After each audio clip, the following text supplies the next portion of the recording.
Hey everybody, it's been a little bit of a while. We have been living very full lives.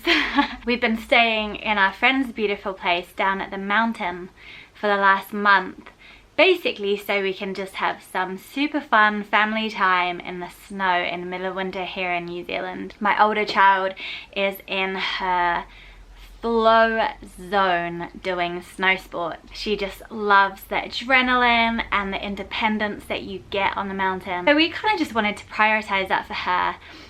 And I've been teaching 2 courses online over the last month too. So a cool quote by, I think it's Deepak Chopra, that Rachel Rainbolt shared. She's Sage Parenting. If you haven't tapped into her unschooling resources, really do that, because she shares some really cool stuff through her podcast. It said something like, if a child is not that good at maths but really good at tennis, most people would hire a maths tutor. I would hire a tennis coach. And I love that quote because it actually really sums up a lot about what unschooling is. Unschooling is not about giving an education to your child where they can be kind of competent at a whole bunch of stuff. It is instead allowing them to shine and blossom into who they are. And as parents, it's about creating opportunities for them to really grow and evolve into that place where they shine. It reminded me of we were on the telly a few months ago. A guy called Ben Fogels came to our place and spent some time with us for his show New Lives in the Wild. And at one point during an interview, he was trying to, I guess, help me describe what we were doing. He said something like, I guess what you're really doing is trying to create well-rounded people. I think he might have been getting at the fact that school only really creates room for the headspace. We devote the majority of the school years for academia.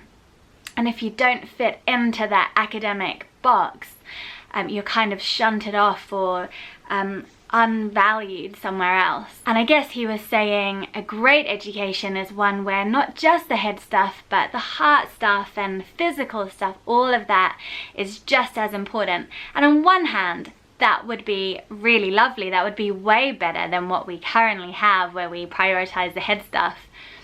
But my answer to him was, no, we are not aiming for well-roundedness at all. I actually think the world could do with fewer well-rounded people. What I think the world needs is people who are laser focused on what they're good at. We need people who are hungry for one piece of knowledge and will not stop until they uncover it and then share it with the world. We need people who are incisive about particular problems and incisive about their solutions. We need people who have abandoned their zone of competencies and are acting out of their zone of genius. That comes from a great book that I'm reading at the moment called The Big Leap.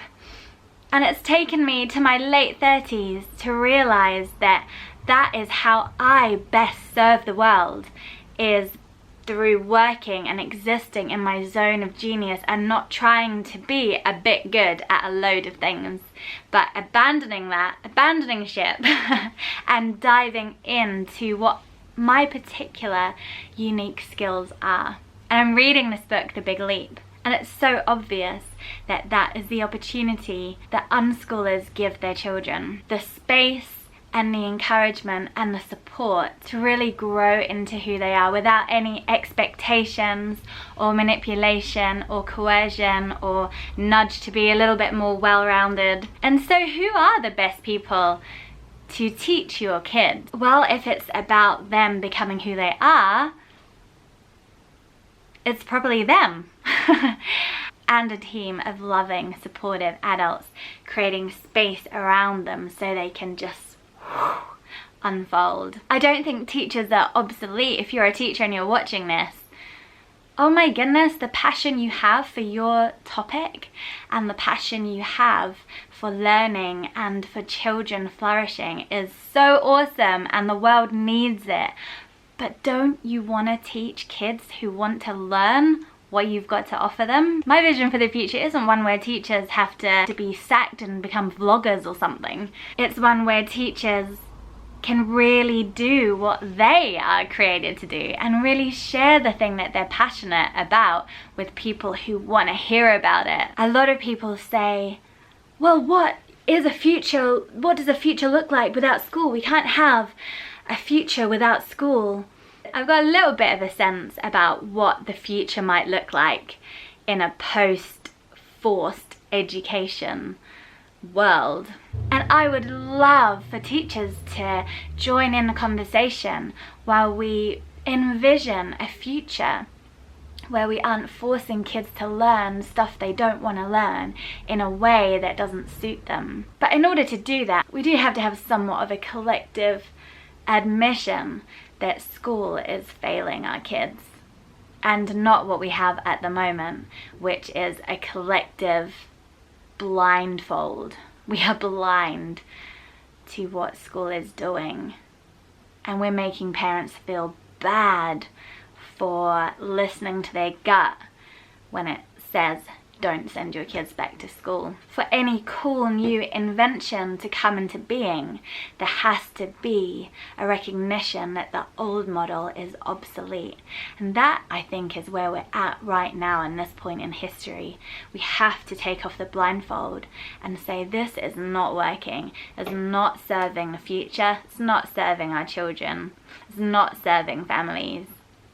And once we can admit that, we can begin to imagine together what a future looks like for our communities when consent and autonomy and self-directed learning is put at the heart of the childhood experience. So if you are one of the parents feeling that you don't want to send your kids back to school, listen to that. Trust that deep wisdom that is speaking to you here, and come on a journey to discover what you can do in place of school. It's beautiful, it's joyful, it's exciting. On that note, part of my own zone of genius is in facilitating spaces where we discuss this kind of stuff, and I would love for you to join in with Disco, my unschooling course. We're doing rolling registration, so you can enroll now for the September intake. It's self-paced, so you can do it whenever you want to, and it is really impactful. So if you want to accelerate your deschooling process and start doing that deconditioning work and being part of that new vision, just click the link in the box and you'll be able to find out more. Okay, I have big plans for more videos to come, so keep your eyes peeled, and if you found this helpful, do share it around. We can be the Down with Well-Roundedness club. Take care.